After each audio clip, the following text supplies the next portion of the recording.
هو ده المنظر اللي أنا أحب أشوفه لمّا أخُش شقة أي عروسة بجد، يعني لمّا العروسة تكون ملتزمة بالتعليمات اللي أنا قُلت عليها، والحاجات اللي أنا قُلت لها حضّريها عقبال ما آجي لِك، ما شاء الله هي كانت مفتّحة كل حاجة زي ما أنتم شايفين الطقم الصيني ما كانش فيه ورقة، ما كانش فيه كرتونة، والحاجة متلمّعة ونضيفة. أنتِ لمّا تجهّزي حاجتِك وتفتحيها كده عقبال ما آجي، ولو حاجة متطرّبة تنضّفيها عشان النيش طبعًا أنتِ مش هتنزّليه كل يوم، يكون ممسوح مسحة نضيفة ونرص لِك الحاجة على نضافة يقعد معاكِ فترة طويلة نضيفة. ما شاء الله الحاجة كلها متفتحة. الناس بقى اللي هتقول لي يا دعاء لما احنا نفتح لك الحاجة كده انت هتيجي تعملي ايه؟ انا حابه ان انا اوضح الفكره دي قوي لاي حد. يا جماعه انتوا بتفتحوا الحاجه لان انا ما اعرفش حاجتكم ايه. انتوا بتفتحوا حاجتكم، انا ببقى شايفه كل حاجه قدام عيني، وبناء عليه برص الحاجه وببقى عارفه احط ده فين وده فين. مش انا اللي شاريه الجهاز، والله انتوا اللي شاريينه وعارفين حاجتكم ايه. وبعدين لما تبقى الحاجه كلها ظاهره قدام عيني بيكون افضل، وبتنجز معانا في الوقت. لسه بقى هنقعد نفتح ونعمل الكلام ده؟ انا شغلتي فرش دواخل فقط لا غير، والفينش الاخير بتاع الشقة بعد ما نخلص الفرش اللي هو عبارة عن رص الأنتيكات والحاجات دي، والتسريحة والكلام ده. لكن أنا مش مسؤولة تماما عن التنظيف ولا عن تفتيح الكراتين. الحاجات دي كلها حاجات تخص العروسة، لأن دي شقتها طبعا هي هتنظفها، والحاجة بتاعتها هي هتفتحها لأن أنا ما بكونش عارفاها. دي حاجات المطبخ كده زي ما انتم شايفين. ده طقم الأكروبال برضو كانت غسلاه ومنضفاه. يعني كل حاجة بصراحة كانت مخليها زي الفل بجد، تسلم ايديها هي واخواتها البنات. دي كانت غرفة النوم، كانت حاطة فيها كل المفروشات والشنط. انا بحب ما شاء الله نبدأ فيديو بقى شقة عروستنا. السلام عليكم ورحمة الله وبركاته. ازيكم حبايبي؟ عاملين ايه؟ يا رب تكونوا بخير. معاكم دعاء باشا، صاحبة قناة فرش عرايس طنطاوية. اللي أول مرة يشوف قناتي، أنا دعاء بفرش شقق عرايس. أتمنى يشتركوا في القناة وتفعلوا زر الجرس الكل عشان يوصل لكم كل جديد في شغل. نبدأ كده بالجمال والجزامة القمر دي ما شاء الله جزمتها قد ايه كانت رقيقة، وزعنا لها عليها بعض انتيكات بسيطة. تعالوا كده نصلي على الحبيب. اللهم صل وسلم وبارك على سيدنا محمد وعلى آله وصحبه أجمعين. ما شاء الله شقة عروستنا النهاردة قد ايه رقيقة وجميلة جدا، وذوقها حلو قوي في اختيار حاجتها. عايزاكم تدعوا لها من كل قلبكم ان ربنا يصلح حالها هي وعريسها، ويملاها لها بالحب يا رب والخير والذرية الصالحة، اللهم امين يا رب العالمين. ما شاء الله دي السفرة حطت لها عليه الرنر والفازة القمر دي، وطبق الشيالة بتاع الكحك. اللهم بارك يا رب. وده كده كان شكل كرسي السفرة ما شاء الله، مقسم لجزئين. هنا اول قطعة معانا من النيش، ما شاء الله قد ايه حاجتها كانت رقيقة وجميلة جدا. طبعا انتوا فاكرين منظر السفرة قد كانت شكلها عامل ازاي والحاجة كانت عاملة ازاي. اول حاجة معانا، اول قطعة معانا، حطيت قارورة فوق ومعاها طقم شوبات عصير. هنا حطيت طقم شاي والجاتوه، دمجت معاه طقم الكاسات البينك دوت ماشي مع نفس اللون الرسمة اللي في الطقم. هنا حطيت لها طقمين كاسات ومعاهم برضو شوبات عصير. ما شاء الله قد ايه حاجتها كانت رقيقة وجميلة جدا. هنا جزء من الطقم الصيني بتاعها. الاستكانات الصغنونة الأمورة دي مامتها كانت حابة تحطها لها في النيش. ما شاء الله هي كانت رقيقة وجميلة جدا وتحسوها كيوت وقمر قوي. ربنا يساعدها ويهنيها بحاجتها يا رب. هنا حطت لها الصواني التقديم بتاعتها. هنا على البوفيه بقى حطت لها الطقم الشمعدان ده. الدرج ده ممكن يتسحب، هي لو حابة تحط حاجة في تقسيمات كده في قلب الدرج نفسه حلو قوي. هنا حطت لها الطقم اللي هو الأكروبال. ما شاء الله برضو كانت رسمته هادية وبسيطة جدا. وتحت حطيت بقية الطقم الصيني. هنا ده كان طقم صيني تاني غير اللي احنا كنا حاطينه في البوفيه هناك. ده طقم الشاي اللي هو البورسلين، وطقم السمك حطيته برضو جنبه. هنا ما شاء الله برضو حطت لها هنا قارورة بوهيمي، ودمجت معاها طقمين كاسات في اول رف فوق. طقم كاسات ار سي ار دخلته مع الطقم البوهيمي الجولد ده بحيث ان هو ما يبقاش زحمة قوي يكسر العين. تحت بقى حطيت الطقم الشاي القمر ده، وحطيت معاه طقم كاسات بوهيمي.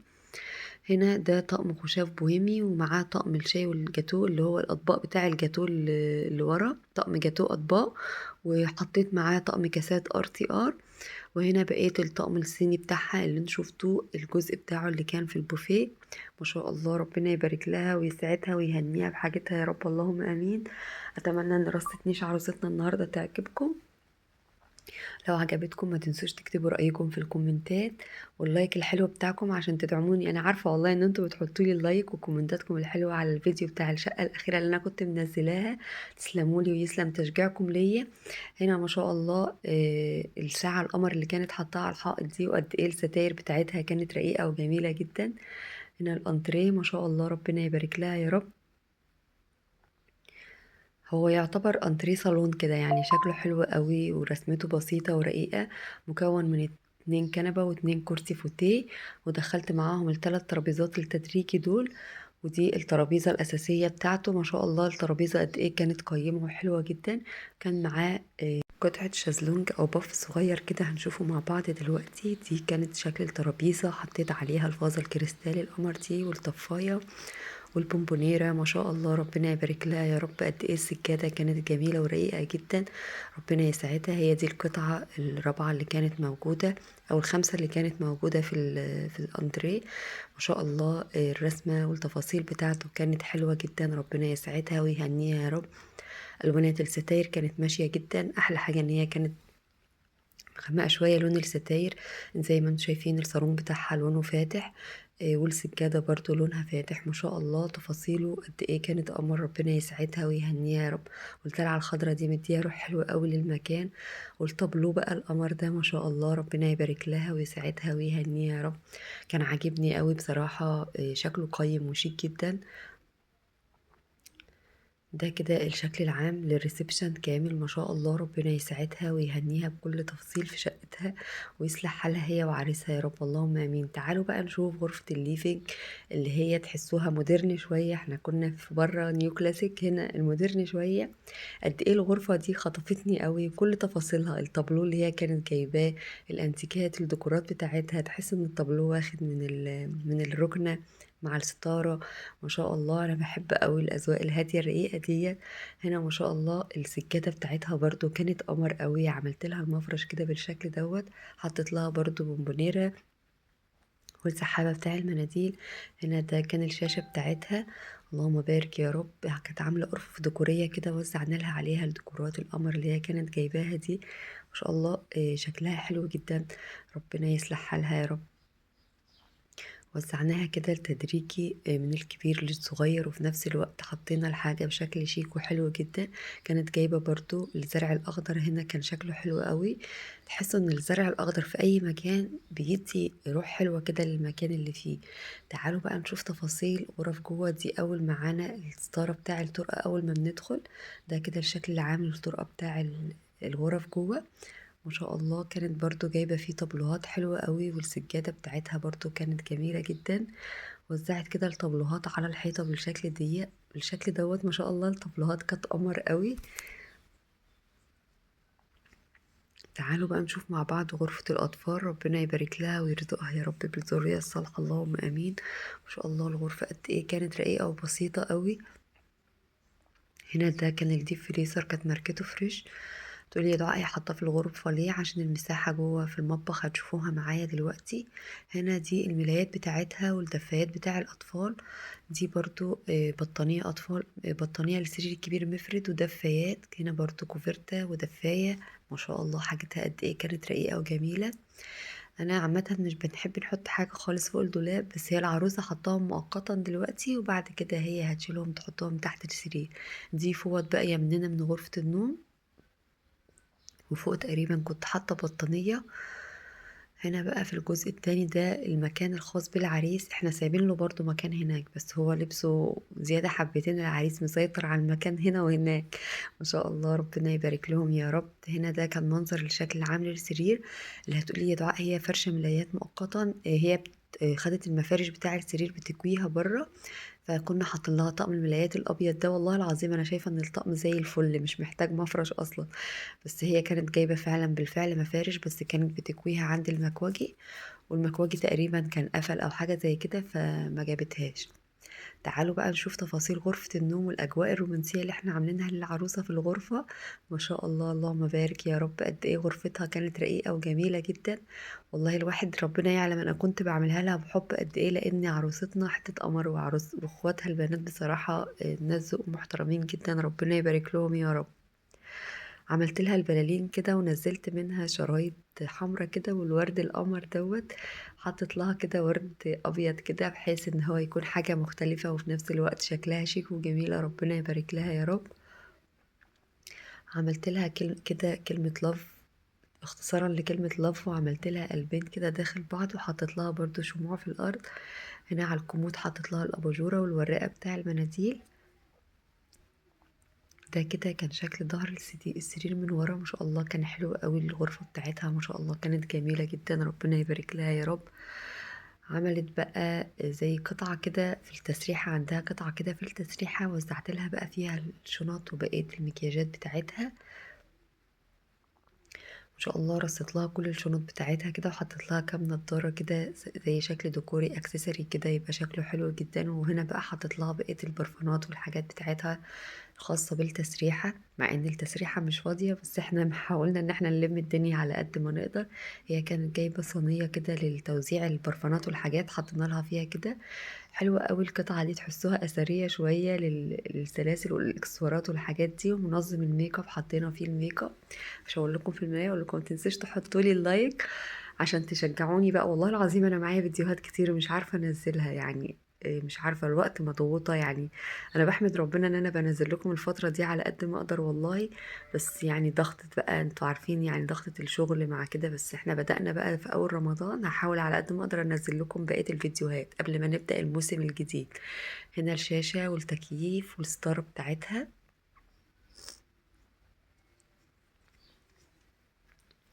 هنا بقى ما شاء الله تبارك الرحمن، حطيت لها، انا حاولت ان انا افتح على قد الجزء بس عشان في لبس خاص بالعروس. اللبس الشتوي كله فوق كده زي ما انتم شايفين معايا، والصيفي تحت. هتقولي يا ده احنا في الشتاء يا جماعة، الشقة دي متصورة بقى لها فترة. هتشوفوني في المراية انا لابسة لبس صيفي مش لبس شتوي. إيه ما شاء الله. هنا بقى حطيت لها كل المفروشات بتاعتها اللي بتاعت الغرفة بتاع اوضه النوم. حطيت لها لحاف واتنين بطانية، وحطيت لها اللبس الخروج بتاعها اللي هي هتستخدمه. وهنا حطيت اطقم الملايات، ده لحاف كبير واتنين بطانية في الجنبين. هنا اطقم ملايات وجنبيها برضو فوط، وهنا برضو كذلك. تحت بقى سبت لها الملايات والحاجات اللي هي تستخدمها استخدام يومي، بحيث ان هي تحافظ على رصة الدولاب فترة كاملة، فترة طويلة يعني ما شاء الله.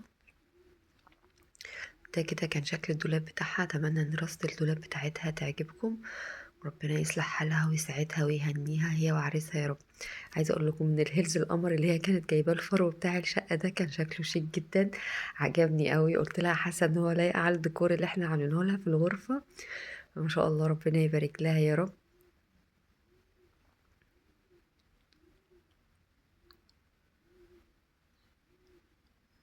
هنا بقى المطبخ بقى قصة وحكاية تانية. المطبخ قد ايه كان رقيق وشيك جدا، تفاصيله حلوة قوي. تحسوه ألواناته جميلة مع السجادة مع كل حاجة. هنا دي التلاجة بتاعتها كانت ماركتها بيكو. أظن انت شفتوا مساحة المطبخ، ما ينفعش الديب فريزر يدخل خالص، هيضايق لها الدنيا ويقفل الدنيا قوي. حاسة ان المطبخ كده محطوط مرتاح ومنظم وحلو. هنا الاير فراير الميكروويف كانت ماركته سامسونج. وزعنا اطقم التوابل والحاجة على الرخامة كده. ده هنا البوتاجاز بتاعها كانت ماركته برضو فريش. ما شاء الله ربنا يسعدها ويهنيها بحاجتها يا رب، اللهم امين. حاجات القمر بقى اللي كانت حطاها فوق البوتاجاز دي كانت عجباني قوي. هنا في اول ضلفه معانا فوق البوتاجاز على طول حطت لها الطواجن البايركس والطواجن البورسلين. كل الحاجات الخاصه بالبايركس والبورسلين حطيتها لها كده فوق البوتاجاز على طول. الناس اللي هتقولي السخونيه والبوتاجاز، يا جماعه ده بعيد خالص عن البوتاجاز. هنا برضو الوحدة ديت زجاج زي قطعتين نيش كده. حطينا لها بقى الكاسات الاستخدام اللي هي تستخدمها وشوبات العصير، تقوم خشاف. وزعت لها بقى كل الازاز اللي معايا كده بالشكل دوت. هنا برضو طقم استخدام كاسات يبقى قريب من ايديها، وحطيت لها شوبات عصير برضو. ما شاء الله ربنا يسعدها ويهنيها بحاجتها يا رب. هنا حطيت الطقم الشاي القمر ده برضو لو حابة تستخدمه في الأول لاستقبال الضيوف والكلام ده. هنا برضو كاسات وكوبايات برضو في الرف الأخير فوق نفس الوضع. ما شاء الله ربنا يبارك لها. يا رب. تعالوا بقى نشوف الوحدة اللي كلها أجهزة كهربائية دي. حطيت لها مكنة الزبادي والخلاط والهاند بلندر والكبة. فوق حطيت لها الخلاط الكبير لأن احنا سايبين لها طبعا اللي انتوا شايفينه الاستخدام. هنا حطيت لها الترمس وحطيت لها براد والميزانة. ما شاء الله حاجتها قد ايه كانت قيمة وجميلة جدا، ربنا يسعدها.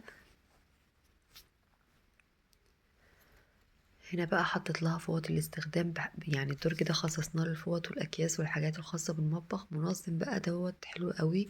كانت جايبه 2 منظم، حطيت لها واحد للحاجات الرفيعه المعالق والحاجات دي، وواحد للرفايع. ما شاء الله الدرج منظم وشيك جدا، لان المنظم طبعا بيفرق معانا في رص الحاجه. هنا بقى حطيت لها طقمين الحلل دول 3 اطقم ما شاء الله. طقمين جرانيت وواحد تيفال اللي هو التيتانيوم دوت. ما شاء الله شكلهم حلو قوي، بس الطقمين مختلفين. انا قصدت ان انا احط دي فوق عشان ابين لكم ان ده لون وده لون. ما شاء الله ربنا يبارك لها يا رب. هنا في الوحده دي بقى حطيت لها الاستانلس كله. كل الاستانلس كله حطيته في الوحده دي. بولات استانلس، حلل الاستانلس هي تحسوها مديه على جلد شويه.